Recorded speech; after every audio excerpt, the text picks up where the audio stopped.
بسم اللہ الرحمن الرحیم۔ محترم ناظرین السلام علیکم۔ آج کی ویڈیو میں ہم بیان کریں گے حضرت مریم سلام اللہ علیہ اور ان کے بیٹے حضرت عیسیٰ علیہ السلام کے بارے میں کہ کس طرح اللہ تعالیٰ نے بغیر باپ کے حضرت عیسیٰ علیہ السلام کو حضرت مریم سلام اللہ علیہ کے بطن سے پیدا کیا، ان کی نبوت کے بارے میں کیوں اللہ تعالیٰ نے ان کو آسمان پر اٹھا لیا تھا۔ حضرت عیسیٰ علیہ السلام ایک عظیم اور اولو العزم پیغمبر ہیں۔ آپ کا اسم مبارک قرآن کریم میں عیسیٰ کے نام سے 25 بار اور مسیح کے نام سے 13 بار آیا ہے۔ آپ علیہ السلام پیغمبر اکرم صلی اللہ علیہ وآلہ وسلم کی ولادت باسعادت سے 570 سال قبل سرزمین کوفہ میں دریائے فرات کے کنارے دنیا پر تشریف لائے۔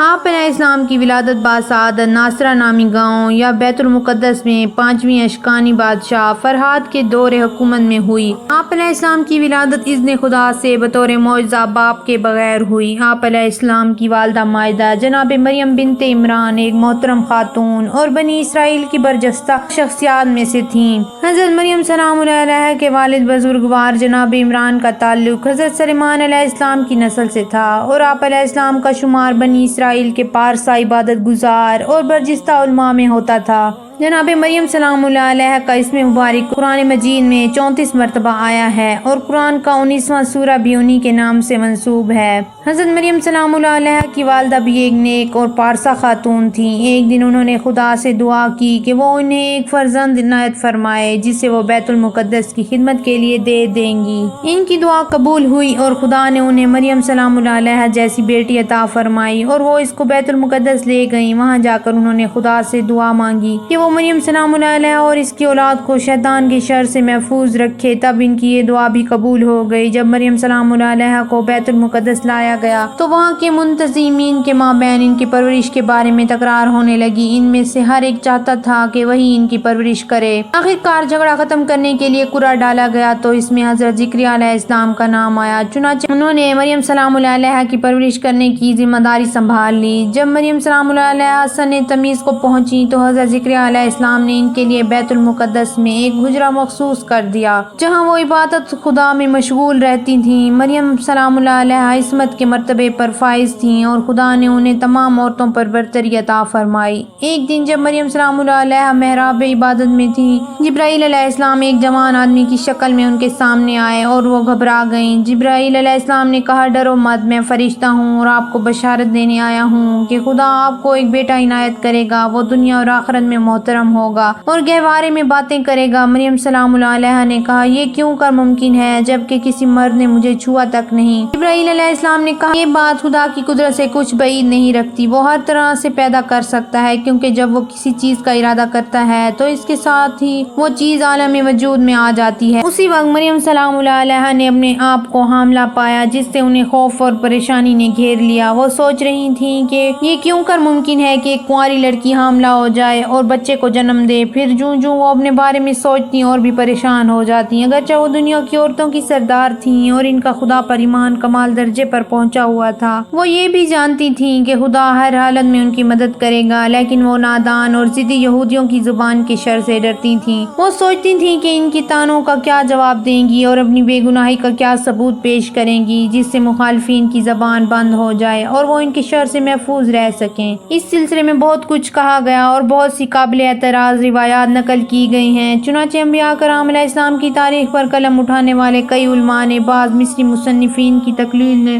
مریم سلام اللہ علیہ کے حمل کو عمومی مدت کا حمل قرار دیتے ہوئے کہا کہ وہ کئی مہینوں تک ذہنی پریشانی میں مبتلا رہیں، لیکن بعض علماء کی روایات بتاتی ہیں کہ رات کو جبرائیل علیہ السلام نے مریم سلام اللہ علیہ کے گریبان میں جو پھونک ماری تو وہ حاملہ ہوئیں اور اسی صبح کو وضع حمل ہو گیا، لہٰذا ان کے حمل کی مدت 9 مہینے کے بجائے کل 9 گھنٹے تھی۔ واللہ عالم۔ بہرحال مریم معصومہ نے خدا کی مرضی کے آگے سر تسلیم خم کر دیا اور اپنے معاملات اس کے سپرد کر دیے، حتیٰ کہ وضع حمل کا وقت آ پہنچا۔ جب درد ذہن شروع ہوا تو وہ کھجور کے خوش درخت کے پاس پہنچی۔ انہوں نے اسے بیابان میں کسی دایا اور تیماردار کے بغیر ہی یہ تکلیف برداشت کی اور اپنے خوبرو بچے کو جنم دیا۔ تب انتہائی رنج و غم کے عالم میں ان کی زبان سے یہ الفاظ نکلے، اے کاش کہ میں یہ وقت آنے سے پہلے ہی مر گئی ہوتی اور میں بھولے بسرے لوگوں میں سے ہو جاتی۔ پھر اچانک ہی غمگین مریم نے ایک بڑی خوشائند آواز سنی کہ کوئی انہیں تسلی دیتے ہوئے کہہ رہا تھا، اے مریم سلام اللہ علیہ، غمگین مت ہو، خدا نے تمہارے پاؤں تلے ایک چشمہ جاری کر دیا ہے، اس کا پانی استعمال کرو اور کھجور کے اس درخت کو ہلاؤ اور اس سے جو کھجوریں گریں وہ کھاؤ اور سکون حاصل کرو۔ اگرچہ ان الفاظ سے پریشان خاطر مریم سلام اللہ علیہا کو خاصی تسلی ہوئی، لیکن پھر بھی وہ لوگوں کے طعن و تشنیع کا تصور کر کے دل ہی دل میں ڈر رہی تھیں۔ تاہم اس صورتحال کا مقابلہ کرنے کے لیے انہیں یہ بات بھی سمجھائی گئی کہ جب کوئی شخص تمہیں الزام دے رہا ہو تو اس سے کہہ دو میں رضائے خداوندی کے لیے روزے سے ہوں، اس لیے کسی سے بات چیت نہیں کر سکتی۔ اس کے بعد مریم سلام اللہ علیہا نے اپنے پیارے بیٹے کو سینے سے لگایا اور بیت المقدس آ گئیں، لیکن ابھی وہ وہاں پہنچی ہی تھیں کہ یہودیوں نے انہیں گھیر لیا۔ وہ انہیں ناروا کلمات کہنے اور طرح طرح کی تہمتیں لگا لگا کر پریشان کرنے لگے۔ چنانچہ یہودیوں نے ان کو توہین آمیز لفظوں کے ساتھ مخاطب کیا اور کہا، اے مریم، تو نے یہ کیا گل کھلایا ہے؟ تیری ماں تو بدکار اور غیروں سے رغبت رکھنے والی نہیں، اور تیرا باپ بھی ناجائز اور برے کاموں سے پرہیز رکھتا ہے، پھر تجھے کیا ہو گیا کہ تو نے ان کے طور طریقے چھوڑ دیے اور شوہر کے بغیر ہی ایک بچے کو جنم دیا؟ اس پر پاک مریم سلام اللہ علیہا نے اپنے نوزائیدہ بچے کی جانب اشارہ کیا، جس سے مراد یہ تھی کہ جو پوچھنا ہے اسی سے پوچھو۔ وہ لوگ کہنے لگے، ہم اس بچے سے کیسے بات کریں کہ جو ابھی گہوارے میں ہے اور کچھ کہنے کی قابلیت نہیں رکھتا؟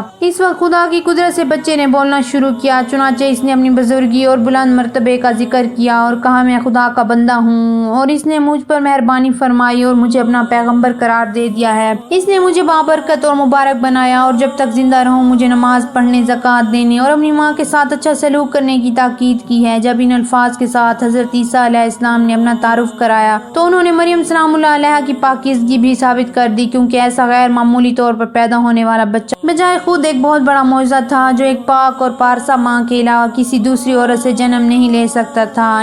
جس خدا نے اسے گہوارے ہی میں بات کرنے کی قوت عطا کی، اس کے لیے اسے بغیر باپ کے پیدا کرنا بھی کوئی بڑی بات نہ تھی۔ تاہم اس وعدے شہادت کے باوجود بھی یہودی اپنے خیال پر قائم رہے اور یہ روشن نشانی دیکھ کر بھی نازیبا باتیں کہنے سے باز نہ آئے اور اپنی جہالت اور ضد پر اڑے رہے۔ لیکن کچھ ایسے نیک تینت لوگ بھی تھے کہ جنہیں یہ عظیم معجزہ دیکھ کر اس بات میں کوئی شک نہ رہا کہ یہ نومولود خدا کی بڑی نشانیوں میں سے ایک نشانی ہے اور مریم سلام اللہ علیہا پاک و منزہ اور ہر قسم کی لغزش سے بری ہیں۔ ایسے میں جب سرزمین مشرق کے ستارہ شناسوں کو مسیح علیہ السلام کی ولادت کی خبر پتہ چلی تو وہ ان کی زیارت کرنے بیت المقدس آئے اور ان کے لیے تحفے لائے۔ انہی دنوں یہودیوں کے بادشاہ ہیرودس کو حضرت عیسیٰ علیہ السلام کے پیدا ہونے کی خبر پہنچی تو وہ ڈر گیا کہ ایسا نہ ہو کہ اس کی سلطنت میں کوئی خلل واقع ہو جائے، لہٰذا اس نے آپ کو قتل کرنے کا ارادہ کر لیا۔ لیکن مریم سلام اللہ علیہا نے جو ہی خطرہ محسوس کیا وہ حضرت عیسیٰ علیہ السلام کو لے کر مصر چلی گئیں، وہاں ان کی پرورش کرتی رہیں حتیٰ کہ وہ 30 سال کے ہو گئے اور خدا نے ان پر انجیل اتاری۔ پھر وہ بیت المقدس تشریف لائے اور یہودیوں کو دین حق کی طرف بلایا۔ پھر 3 سال تک انہیں واعظ و نصیحت کرتے اور انجیل کے احکام سناتے رہے۔ چونکہ وہ ایک اولو العزم پیغمبر تھے اس لیے انہوں نے خدا تعالیٰ کے اذن سے بڑے بڑے معجزے دکھائے، جن میں سے مردوں کو زندہ کرنا، نابیناؤں کو بینا کرنا اور کوڑیوں کو شفا دینا زیادہ مشہور ہیں۔ یہ معجزے دیکھ کر چند یہودی آپ پر ایمان لے آئے، لیکن اکثر آپ کے دشمن ہو گئے اور انہوں نے آپ کو قتل کر دینے کی ٹھانی۔ جو لوگ حضرت عیسیٰ علیہ السلام پر ایمان لائے تھے آپ نے ان میں سے 12 اشخاص کا انتخاب کیا جنہیں حواری کہا جاتا ہے۔ وہ ہر وقت آپ کے ساتھ رہتے اور آپ سے تعلیم حاصل کرتے تھے، چنانچہ آپ نے انہیں انجیل کی تبلیغ کرنے کے بارے میں تاکید فرمائی۔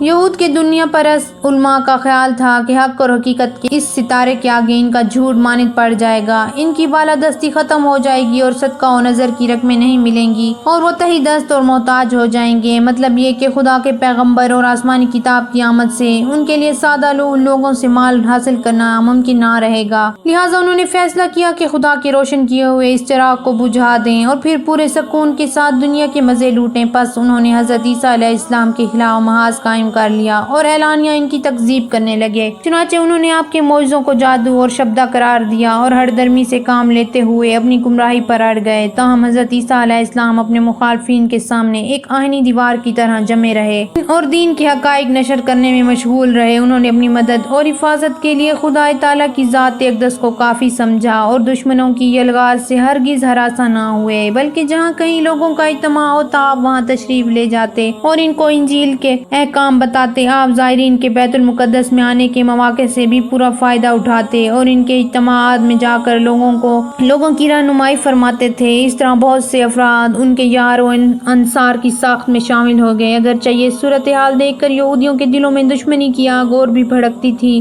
لیکن وہ خدا تعالیٰ کی رضا اور تائید کے مقابلے میں کچھ نہ کر سکتے تھے۔ انہوں نے خدا کے نور کو بجھانے کی ہر ممکن کوشش کی، لیکن خدا کا نور پوری آب و تاب کے ساتھ چمکتا رہا۔ خواہ کافروں کو یہ چیز ناگوار ہی گزرے، انبیاء کرام کا طریقہ رہا ہے کہ وہ مشکلات پر صبر کرتے اور مخالفین کے انکار اور عذر رسانی اور تمسخر کے مقابلے میں ثابت قدم رہتے تھے۔ وہ اپنے فریضہ ہدایت کو انجام دینے سے دستبردار نہیں ہوتے تھے، بلکہ پوری استقامت کے ساتھ رسالت کے کام کو تکمیل کے مرحلے تک پہنچاتے تھے۔ اسی طرح حضرت عیسیٰ علیہ السلام بھی اپنے حواریوں سمیت رسالت کی انجام دہی اور انجیل کی تبلیغ میں ہر طرح کی تکالیف اٹھاتے ہوئے شہروں اور قصبوں میں خالص توحید اور شریعت کے احکام کی اشاعت میں مشغول ہو گئے۔ وہ چند دن تک کسی ایک آبادی میں دین کی تبلیغ کرتے اور پھر کسی اور جگہ چلے جاتے۔ یوں آپ بے علم لوگوں کو خدائے واحد پر ایمان لانے، نیز قیامت اور جنت و دوزخ پر اعتقاد کی دعوت دیتے، ان کے دلوں میں انسانی اخلاق کو راست کرتے اور اپنے واعظ و نصیحت کے ذریعے سے معاشرے سے گناہوں کا میل دور کرتے تھے۔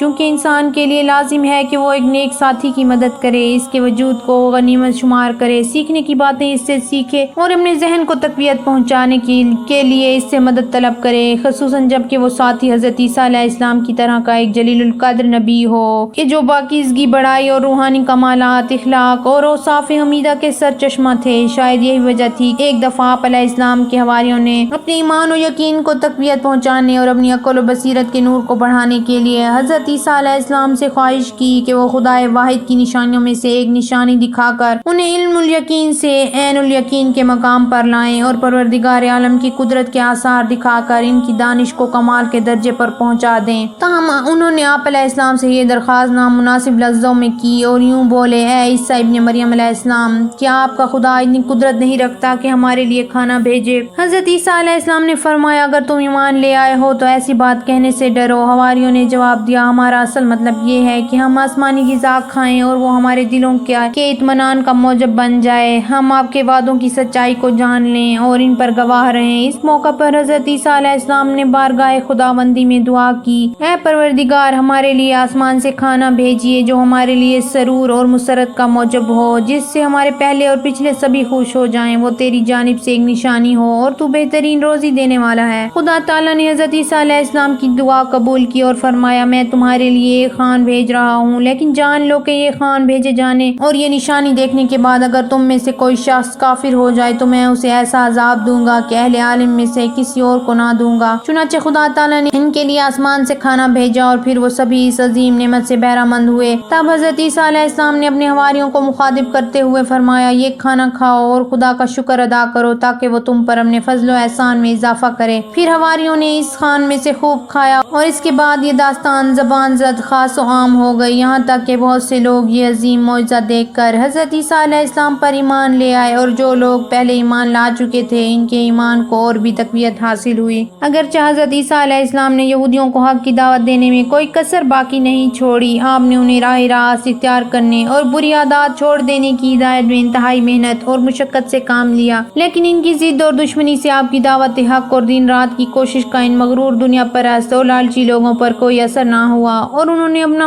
متعصبانہ رویہ ترک نہ کیا۔ ان کی اس روح گردانی اور دشمنی کا اصل سبب پیشوائی اور سرداری کی بے پناہ خواہش تھی، کیونکہ وہ محسوس کر رہے تھے کہ حضرت عیسیٰ علیہ السلام کی دعوت کے باعث ان کی قیادت خطرے میں ہے، ان کی سرداری کا دور ختم ہونے والا ہے اور اب وہ کسی اور کے ہاتھ میں جانے والی ہے۔ چنانچہ یہودی خدا کے پیغمبر اور پاکیزگی کے پیکر حضرت عیسیٰ علیہ السلام کی مخالفت سے باز نہ آئے، حتیٰ کہ ان پر شورش پھیلانے اور ملک کا امن و امان درہم برہم کرنے کا الزام دھرا اور ان کو فتنہ و فساد کی جڑ